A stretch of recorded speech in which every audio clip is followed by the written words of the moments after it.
Dobar vam dan, poštovani slušatelji i gledatelji. Ja sam Sanja Rabuzin-Pavić. U Oporbenom zarezu danas nam je gost predsjednik stranke Hrast Vladislav Inčić. Dobar dan. Dobar dan vama i gledateljima i slušateljima. Ovaj vikend obilježila je iznenada smrt zagrebačkog gradonačelnika Milana Bandića. Po čemu ćete ga vi pamtiti? Pa prvo bih izrazio iskrenu sućut njegovoj obitelji, suradnicima, prijateljima, što sam napravio inače jučer i na svojoj Facebook stranici. Po čemu ću ga pamtiti? Pa hajde recimo ovak da je dosta nezgodno govoriti o čovjeku koji je umro. Tu već izlazimo iz one sfere politike i tu moram ipak uključiti svoj osobni stav u kojem ja zaista mislim da nije na nama ljudima da sudimo, da će netko drugi suditi čovjeka, da svaki čovjek ima i dobrih i loših strana. Ali evo, sigurno je što se politike tiče, mislim da je jasno da gospodin Bandić nije bio političar mojeg profila, jasno, mislim, to je iz svega vidljivog, ali ipak moram reći da on radio neke stvari dobro. Recimo, moram pohvaliti odličnu pronatalitetnu politiku. Dakle, Zagrebu se nije dogodilo ono što se dogodilo Rijeci, što se dogodilo Osijeku, da mu 1/4 stanovništva ode. Gospodin Bandić je dakle vrlo poticajno privlačio i zadržavao mlade obitelji s djecom, što je rezultiralo da ima dovoljno radne snage, da ljudi žele živjeti u Zagrebu. To je recimo od onoga što je dobro radio. Što je radio loše, mislim da je dosta toga radio loše. Dakle, sad ponavljam, ovo je politički osvrt, ja moram imati mišljenje o njemu kao onome što je radio u političkoj sferi. Dakle, i činjenica da je bio u zatvoru i tako dalje nije bez razloga, jel? Dakle, tako da ja ne bi sad ulazio u detaljniju analizu, ali ponavljam, imao je i dobre, imao je i loše poteze. Bandićeva smrt 2,5 mjeseca prije lokalnih izbora promijenila je situaciju na političkoj sceni u glavnom gradu. Sudjeluje li Hrast na zagrebačkim izborima? Svakako, da. Pa kao što javnost već zna, Hrast zajedno sa Hrvatskom konzervativnom strankom je u stvari i još brojnim nezavisnim pojedincima inicijativama stvorio Hrvatske suvereniste. Sigurno ćemo dakle sudjelovati na zagrebačkim izborima i naravno i na svim lokalnim izborima. Poznata je i naša i prepoznatljiva orijentacija prema zajedništvu. Dakle, mi jednostavno smatramo smatramo to logičnim da sve opcije koje imaju slične programe, koji su po profilu slične, je logično da na izbore idu zajedno. Znači tu prvenstveno mislim sad na Domovinski pokret i Most, koji su nam programski prema onome za što se te stranke zalažu bliske. I mislim da bi bilo logično i dobro, pogotovo sad u ovoj situaciji u kojoj je činjenica, jel, dakle, da je jedan dio glasača koji je namjeravao glasovati za Milana Bandića neće glasati za njega, znači da će glasovati za nekog drugog. Tim više, znači, je to zajedništvo potrebno, može se napraviti jako dobar rezultat. I odmah da budem jasan, pazite, nismo mi sad preoduševljeni Domovinskim pokretom ili Mostom, dakle, ali nisu ni oni nama.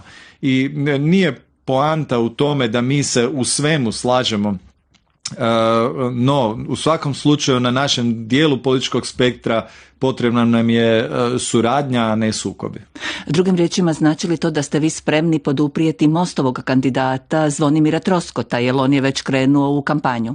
Pa gledajte, mi trebamo razgovarati sa Domovinskim pokretom i sa Mostom. Mislim, činjenica da Most da će Miroslav Škoro izaći na izbore kao kandidat za gradonačelnika. Velim, mi smo sa Domovinskim pokretom već imali razgovore, imat ćemo i ponovno, s njima smo išli u koaliciji na parlamentarne izbore. Most nije htio ići na te izbore. Mislim, i sad kad govorimo, znate, nešto se može govoriti kad se govori nešto u futuru sa nekakvim pretpostavkama, ali kad nešto prođe, onda se trebaju iznijeti činjenice, a te činjenice govore da oni glasači koji su glasovali za našu koaliciju na parlamentarnim izborima, znači za Hrvatske suvereniste i Domovinski pokret, i oni koji su glasovali za Most su ukupno dobili 24 mandata, znači naša koalicija od toga dobila 16. Međutim, ali to je totalno drugačija situacija, su lokalni izbori, oni su posve drugačija utakmica. Ali i određeni principi funkcioniraju na jednima i na drugima. Dakle, Most je tada dobio 8 i 16, ukupno 24, ti isti birači. Da smo mi zajedno napravili listu, dakle točno ti isti birači, ne govorimo o nikakvoj dodatnoj sinergiji, nego točno ti birači, čisto po D'Hondtove metodi, da smo imali jednu listu, bi imali 32 mandata i tada HDZ ne bi mogao sastaviti ovu vladu sa manjinskim zastupnicima i nešto bi se u Hrvatskoj promijenilo. Ovako se ništa nije promijenilo. Dakle, ta Mostova politika da ne želi surađivati upravo pogoduje onima koji ne žele promjene. Znači, kad Most kaže da želi promjene, njihova djela to ne pokazuju. Most je već krenuo debelo u kampanju, istaknuli su kandidate u mnogim sredinama. Kako sada više pregovarati? Drugim riječima, vama preostaje da njihove kandidate poduprijete. Pa gledajte, uvijek je u političkoj suradnji sve moguće. Dakle, mislim, mi nikad nismo isticali nekakve osobne preference, osobne apetite, osobne ambicije iznad zajedničkog interesa i to je ključno. Znači, nije sad tu u stvari najvažnije tko će biti kandidat, nego tko će sve tog kandidata podržati. S kim suverenisti, odnosno prvo da objasnimo, još uvijek birače zapravo zbunjuje. Vi ste predsjednik stranke Hrast. Da. Vaš zastupnik Hrvoje Zekanović u Saboru, koji je zapravo nije zastupnik Hrvatskih suverenista, stranke koja je predsjednik. Da, a ima i Hrvatska konzervativna stranka, potpredsjednik je Marijan Pavliček, koji je predsjednik te stranke. To sam već više puta objasnio, ja mislim da javnost to već razumije. Dakle, Hrvatska konzervativna stranka i Hrast, zajedno su stvorili Hrvatske suvereniste i mi smo istovremeno dio cjelokupne te platforme. Je li vrijeme da se vi brendirate kao takvi sad evo upravo na lokalnim izborima? Je, kao tako, mislim, gledajte, negdje još, pazite, imate situacija gdje Hrast postiže jako dobre rezultate na lokalnim izborima, pa onda recimo, ne znam, imate gdje Hrvatska konzervativna stranka, kao evo recimo spomenuo sam općinu Sibinj, recimo gdje oni imaju načelnika, Hrvatska konzervativna stranka koji dobiva preko 70% i tamo su ljudi naviknuti na taj HKS i kao što sam rekao, ta promjena od naših stranaka dosadašnjih na Hrvatske suvereniste je jedan proces koji treba poštivati i mi ćemo sigurno, pa reći ću, vrlo vjerojatno još ove godine ukinuti HKS i Hrast i dalje nastaviti raditi samo kao Hrvatski suverenisti. Ali, pazite, to sve skupa je forma. Poanta je u sadržaju, a sadržaj je suradnja. Znači, mi moramo moći surađivati. Dakle, dosta je tih priča o tome da desnica vrvi od taština, da samo guraju, svaki misli da treba biti predsjednik. Evo ja prvi, sad sam predsjednik Hrasta i ukinut ću stranku u kojoj sam predsjednik. Dakle, zaista nova politička strujanja nemaju te utege kao što su imale nekad. Ali Hrast je, osim što je parlamentarna stranka, uskoro postaje i europarlamentarna stranka. Naime, vi mijenjate vrlo brzo zastupnicu Hrvatske konzervativne stranke Ružu Tomašić. Da, i gospođa Ruža Tomašić i ja smo dio Hrvatskih suverenista, tako da će i Hrvatski suverenisti i jesu i biti europarlamentarna stranka. Da, od 1.7. ću ja preuzeti dužnost zastupnika u Europskom parlamentu. Čime se planirate baviti u Briselu? Pa sad sigurno ovih prvih pola godine, znači do polovice mandata, jer pola mandata je 1.1.2022. Ću preuzeti odbore koje je radila gospođa Ruža Tomašić, znači poljoprivredu i ribarstvo, i tu je i cijeli njezin tim koji je vrlo verziran u tome i u kojem je ona napravila zaista odličan rezultat. Od 1.1.2022. ide ponovna podjela mjesta u odborima i tu ću ja vidjeti gdje ja mogu najviše doprinijeti. Dakle, recimo, manje je poznato u hrvatskoj javnosti još jedan moj afinitet, ajde da tako kažem, a to je recimo činjenica da smo supruga i ja još prije 15 godina sagradili jednu od prvih niskoenergetskih kuća u Hrvatskoj, odnosno da je čak po nekim katalozima ta kuća svrstana u pasivnu kuću. Dakle, od te nisko održive gradnje, ne znam, dizalica topline, rekuperatora, zemnih izmjenjivača zraka, ima puno koristi. I ja mislim da je to jedna revolucija za Europsku uniju i za Hrvatsku bi se moglo od toga dogoditi, jer dakle tu se kao prvo znači omogućuje energetska neovisnost i Hrvatska, veća energetska neovisnost i Hrvatske i Europske unije, manje je naravno zagađivanja, znači u tom smislu je jako ekološka gradnja.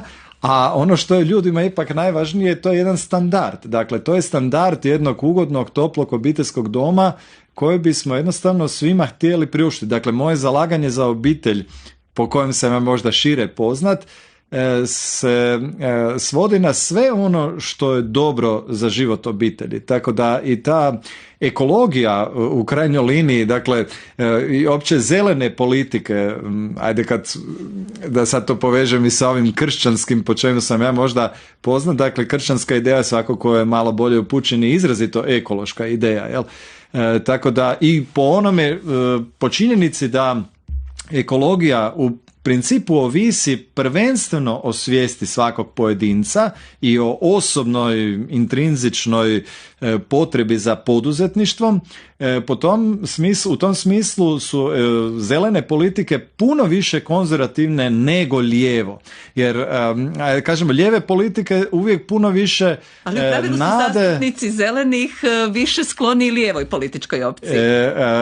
Kako ste rekli da zastupnici zelenih, recimo. Mislite zastupnici na političke zastupnike? Da, apsolutno. Pa da, oni su na neki način zbog svojeg aktivizma prigrlili te politike, uvjetno rečeno kao njihove, kažu da su zeleni, crveni iznutra ko lubenica. Dakle, to je istina kad gledate, mislim, to je činjenica, vi kad gledate glasovanje u Europskom parlamentu, tamo, za razliku od Hrvatskog sabora, za svaku odluku imate poimence ko je kako glasa. I vi vidite što se tiče ove etičkih vrijednosti. Je bilo u Saboru i vjerujem da će ponovo biti čim ovo prođe. Nadam se.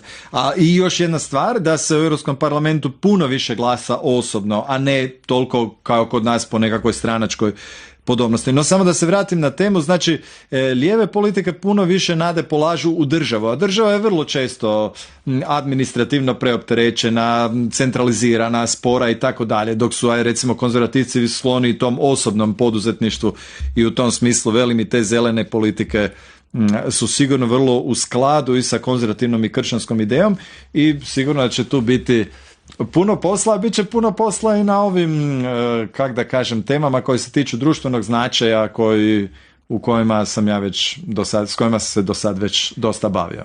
Vi ste već prisutni u europskoj politici zapravo kao član predsjedništva Europskog kršćanskog političkog pokreta, o kojem se u Hrvatskoj baš i ne zna puno. Da, Europski kršćanski politički pokret je jedna od 10 europskih stranaka. Znači, nema tih europskih stranaka, ne znam kako puno ljudi uglavnom znaju za Europsku pučku stranku, HDZ ili ne znam, socijalističku stranku i tako. Dakle, međutim, Europski kršćanski politički pokret je, kako i piše kod nas na webu, jedina autentična kršćanska stranka koja eksplicitno zastupa kršćanske vrijednosti i to po svim parametrima, znači uključujući što sam govorio i ekologiju i energetiku, odnos prema radu, prema radniku i tako dalje. Tamo mi upravo završava sad 4-godišnji mandat kao član predsjedništva.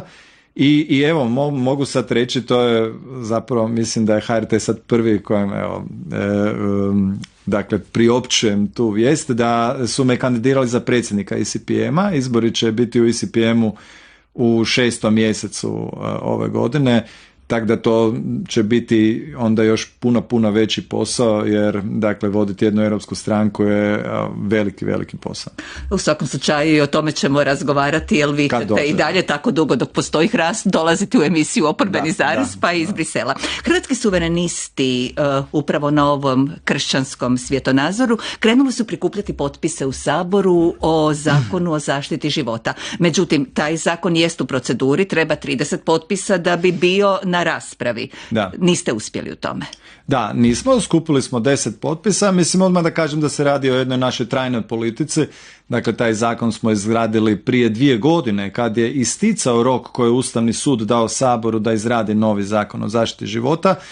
i što HDZ nije napravio. Ne, dakle, dosta očekivano, jer HDZ-u je to problem, to je jasno, jer oni načelno se zalažu za život od začeća do prirodne smrti, a konkretno ne žele to pretočiti u zakon. Dakle, oni su u stvari, tu se pokazuje nekakva njihova nevjerodostojnost, pa onda izbjegavaju tu temu i vjerojatno će ju izbjegavati još neko vrijeme. No, ono u čemu smo mi uspjeli smo prezentirati tu temu u hrvatskoj javnosti, što je bio i cilj, kao jedan razuman stav, jedan argumentiran i cjelovit stav, dakle, koji apsolutno ima svoje mjesto u javnom prostoru. Dakle, postoji recimo jedna Poljska koja ima taj stav i ozakonjen i jedina, dobro, Malta je imala djelomično, sad su nešto mijenjali i tako dalje. Ima i drugih na razini svijeta, ali u Europi da. Dakle, i naravno da postoji jako puno ljudi u Hrvatskoj. To je mi u stvari ključno i ključ demokracije. Jeste li sigurni da bi to prošlo na neke ankete nisu na vašoj strani? Pa gledajte, ja to ne znam. Ono što znam, da sigurno postoji jako puno ljudi koji zaista smatraju da život počinje u trenutku začeća i da ga treba štititi. I dakle, u tom smislu mi smo zastupnici tih ljudi i mislim da je u redu da se njihov glas čuje. Mislim da je prošlo vrijeme, iako nažalost po reakcijama nekih još nije, u kojem se neki sablažnjavaju nad tim stavom. Dakle, evo da sad povučem paralelu sa Europskom unijom, tamo je zastupanje kršćanskog stava nešto sasvim normalno. Dakle, to se zna da postoje takvi ljudi koji tako misle, isto kao što postoje neki ljudi koji se zalažu za abortusi. Dakle, jednostavno je to normalno da postoji ta jedna pluralnost, postoji različitost mišljenja i da se razgovara. I da budem jasan, pazite, mi smo uvijek spremni sjesti za stol i razgovarati o nekakvom kompromisnom prijedlogu. Spremni predložiti prijedlog onakav kakav traži ukoliko to ne napravi HDZ. Prošao je rok. Međutim, Ustavni sud je jasno rekao da zabrana pobačaja ne dolazi u obzir. To ste sad već drugi put ponovili, pa jesam, se nadam, ajde dajte da li ste se spremili. Svako ograničenje odlučivanja žena u autonomnom samoostvarenju, pa tako i želi li institut doći do kraja, predstavlja miješanje u njezino ustavno pravo na privatnost, stoji u obrazloženju odluke Ustavnog suda. Polazeći od navedenih stajališta, Ustavni sud utvrdio je da nerođeno biće kao ustavom zaštićena vrijednost uživa ustavnu zaštitu do one mjere od koje se ne sukobljava s pravom žene na privatnost. Tako je, to je točno ste pročitali. Nigdje Ustavni sud nije rekao da ne može, dakle, doći do potpune zaštite života, odnosno da pobačaj bude, kao što smo mi rekli, samo u slučaju tog dvostrukog čina kad je ugrožen život majke. Odnosno, to znači da tako dugo dok Hrvatski sabor, što je Ustavni sud eksplicitno rekao, ne definira da život ljudskog bića počinje u trenutku začeća, onda je to tako kako ste pročitali. Dakle, Ustavni sud eksplicitno traži od Hrvatskog sabora kao zakonodavca da oni to učine. Znači, poanta našeg zakonskog prijedloga je znači da se to učini. Ali ono što je sad, da se vratim sad na ajde da kažem, poantu. Znači, važno je prezentirati više mišljenje. Mi se toplo nadamo da smo sa prezentacijom tog mišljenja napravili određeni legitimni demokratski pritisak na vladu da kad konačno izađe sa svojim prijedlogom zakona, da taj prijedlog zakona bude što bolji. Jer da mi šutimo, oni lako odu, da kažem, u lijevo. Imate li vi potporu među drugim zastupnicima u Europskom parlamentu, s obzirom da smo upravo konstatirali da je jedino Poljska na toj granici zabrane pobačaja? Da, svakako. Pa mislim, nije samo da iz Poljske to ljudi podržavaju, i iz drugih zemalja. Poljsko stanovništvo baš i nije oduševljeno.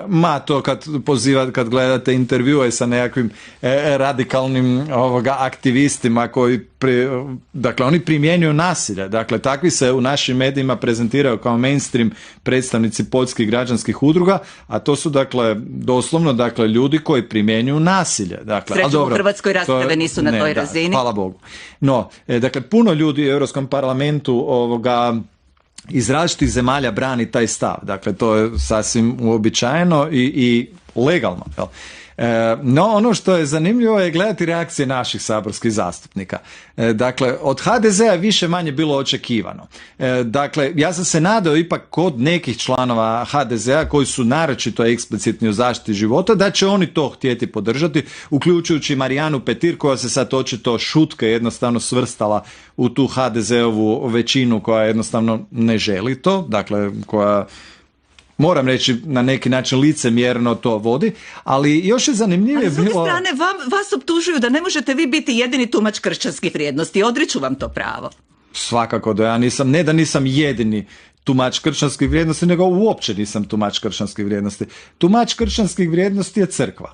Dakle, a mi ono što radimo, dakle, tražimo kao prvo razumne, logična rješenja, kao što mislimo da je zaštititi život sasvim razumno.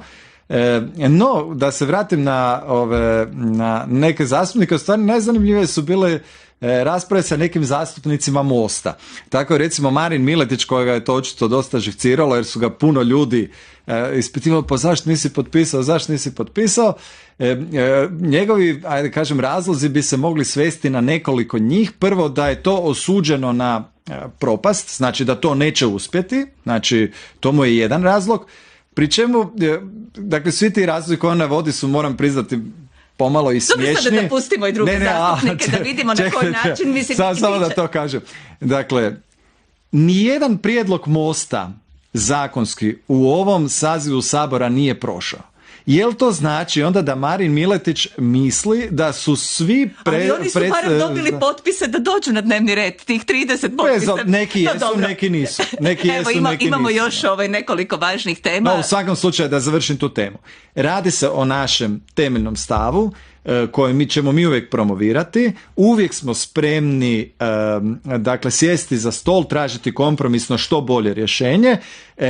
Žao nam je dakle da politika ponovno vrvi od ljudi koji nisu vjerodostojni. Evo sad kad sam spomenuo Marina Miletića, on mora znati da je zaštita života važnija od njegove kandidature u Rijeci. I ne bi smio, bez obzira što on ima dobre namjere, da budem jasan, ne bi smio dozvoliti dakle da ta jedna ideja nemoj se nekome zamjeriti.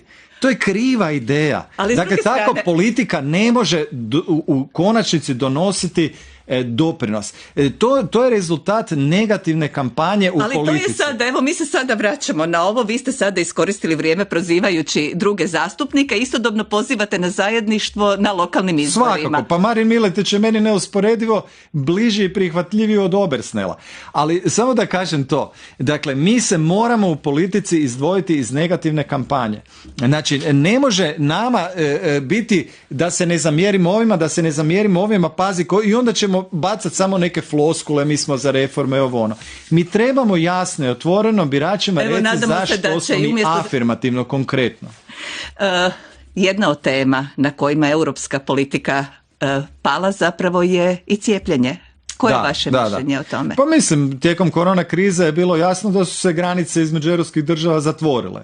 Dakle, da se pokazalo da Europska unija nije jedna federalna nekakva super država, nego je 27 nacionalnih država. Jednako tako, u stvari nejasno zašto je Europska komisija bila toliko neuspješna u nabavci adekvatne količine cjepiva, jer u krajnjoj liniji kad pregovarate za veću količinu, što je Europska komisija radila, imate bolju pregovaračku poziciju. Dakle, ona je to trebala bolje napraviti nego nacionalne države. A sad imamo situaciju da neke države, recimo susjedna Srbija, ima bolju situaciju sa količinom cjepiva od većine europskih država, osim Mađarske koja je isto u stvari privremeno, kak bi rekao, se odmaknula od Europske agencije za lijekove. S tim da moram reći i to, znate, da ne bi sad ja tu ispao kao nekakvi euroskeptik. Ja zaista pokušavam biti eurorealist i dakle reći ću to da je recimo Europska agencija za lijekove nešto što je jako dobar primjer europske suradnje i zašto Europska unija postoje. Recimo oni imaju toliko laboratorija, toliko stručnih ljudi, toliko pokusa mogu izvesti na lijekovima, na hrani, koje Hrvatska ne bi mogla. Naš Halmet nije ni približno toliko, ni financijski, ni na svaki drugi način jak. I zato nama jako dobro dođe takva Europska agencija za lijekove, ali što se tiče same nabavke cjepiva, ponavljam, dakle, tu bi Europska unija trebala biti puno učinkovitija. Jeste li se vi cijepili? Nisam. Hoćete li se cijepiti? Pa mislim da neću, zato jer sam prebolio COVID, baš sam bio prije nekoliko dana na vađenju krvi, imam jako puno antitijela i ne vidim razloga zašto bi se cijepio, odnosno s obzirom da mi što se tiče korone puno toga ne znamo. Kad bi meni neko rekao, ne znam, koliko u stvari traje, koliko će trajati moj imunitet ili koliko će trajati imunitet ljudi koji su primili cjepivo, onda bi ja imao neke parametre po kojima bi ja zaključio zašto bi se ja išao cijepiti. Ovako, dok ja imam antitijela, isto kao što ima antitijela onaj koji se cijepio, ne vidim razloga da se ja cijepim. Vaši članovi obitelji, imate li osjetljivi? Svi su preboljeli koronu. Da. Ali što biste savjetovali ljudima koji su osjetljivi, koji nisu preboljeli koronu i koji su u opasnosti? Cjepivo ih ipak štiti od teških oblika bolesti. Gledajte, ja stvarno se ne bi tu stavljao ulogu nekog stručnjaka. Znači, mi vidimo da ima podijeljenih mišljenja i o riziku od cijepljenja. Ne govorim sad o nekakvim nuspojavama koje se događaju taj dan nakon cijepljenja i tako dalje. I govorimo, ne znam, kad slušate Radmana što govori, pa slušate nekog drugog, tu su podijeljena mišljenja među stručnjacima. I ja zaista se ne bi usudio zauzimati nekakvo mišljenje i preporučati ga ljudima, jer to jednostavno nije moja struka. Međutim, zanimanje građana u Hrvatskoj za cijepljenje je iznimno veliko. Zato su ljudi ogorčeni cijepljenjem preko reda. Što vi mislite o tome i kako bi trebalo reagirati na takve? Pa mislim da je to jako loša poruka kao prvo. Jel? Znači, dakle, da se nešto u zdravstvu dobiva preko reda je uvijek jako loša poruka. S tim da ja uvijek kod svih vijesti ja uvijek imam jednu dozu zadrške, znate. Jer ja volim prvo saslušati i mišljenje druge strane. Znači, što je tko, kako to funkcionira sa cijepljenjem, što je sa tim ostatkom, kakva je to procedura kod tog ostatka, što ako se ne pojavi na cijepljenju onaj koji je rekao da će se cijepiti, na koga je red. Pa se onda slučajno pojavi netko sa titulom. Vidite, to je ono što je nezgodno i što pruža tu. Da li se može po toj proceduri napraviti, uvjetno rečeno, popise rezerve, ne? Pa da se onda zna ako netko ne dođe ili ne znam što se dogodi, da se onda tko je sljedeći na redu, da se ne bi događale te priče preko veze. Kakve bi sankcije trebale biti za one koji su iskoristili to pravo i za one koji su im to omogućili? Pa ne znam, evo to je jako teško reći. Ja se ne bi usudio tu sad tražiti, mislim, pazite, ključna je svijest, ponavljam. Znači, ključna je svijest jer ako mi širimo lošu poruku, znači da se nešto dobiva što je temeljno kao što je zdravlje, da se u zdravlju nešto dobiva preko veze, onda je to toliko loša poruka da je teško nadoknaditi bilo kakvom sankcijom. Od danas su na snazi blaže epidemiološke mjere, otvorene su terase kafića. Jeste li popili kavu u kafiću? Nisam stigao, ali hoću. I dakle, gledajte, sad što se tiče svih tih mjera, ja naravno, dakle, želim štititi svaki ljudski život gdje god se to da. Ali ipak sad kad se pogleda retrogradno, da smrtnost od korone nije ni približno tako velika kao što su najavljivali prije godinu ili godinu i pol. Da za one koji su nekoga izgubili, to je 100%. Što ima tako. Ali kad govorimo o smrtnosti, ne govorimo o onima kojima su umrli, nego postotku od ukupnog broja stanovništva, odnosno ukupnog postotka oboljelih. Dakle, taj postotak je značajno niži nego su najavljivali prije godinu ili godinu i pol. A druga stvar isto koju moramo sad sagledati, da ne postoje bitnije razlike u širenju bolesti i broju zaraženih i umrlih u zemljama koje su imali strože ili blaže mjere. Dakle, mi to jednostavno odgovorno moramo sagledati te činjenice i sagledajući ih mislim da su jednostavno mjere, odnosno neke mjere koje stožer donosi jednostavno bile prestroge i nisu bile potrebne. Tako da mislim da pravo na rad koje ljudi imaju je tu izrazito važno i ostale neke druge slobode, jer kad dođemo u situaciju paničnog straha od nečega, pa bila to i bolest, pa bila to i mogućnost smrti, kad dođemo u takvu situaciju paničkog straha kao kao narod, onda to nije dobro. Onda se ruše nekakve temeljne postavke društva koje su ipak važnije. Evo vidjet ćemo kako će sada teći brojke, što će se događati. Mi se vidimo kada, nakon što dođete u Europski parlament, ali u svakom slučaju stranku Hrast još ćete predstavljati, kao što smo rekli, u Oporbenom zarezu. Hvala vam na pozivu i veselim se svakom budućem susretu. Želim vam uspjeh u Europskom parlamentu. Hvala vam.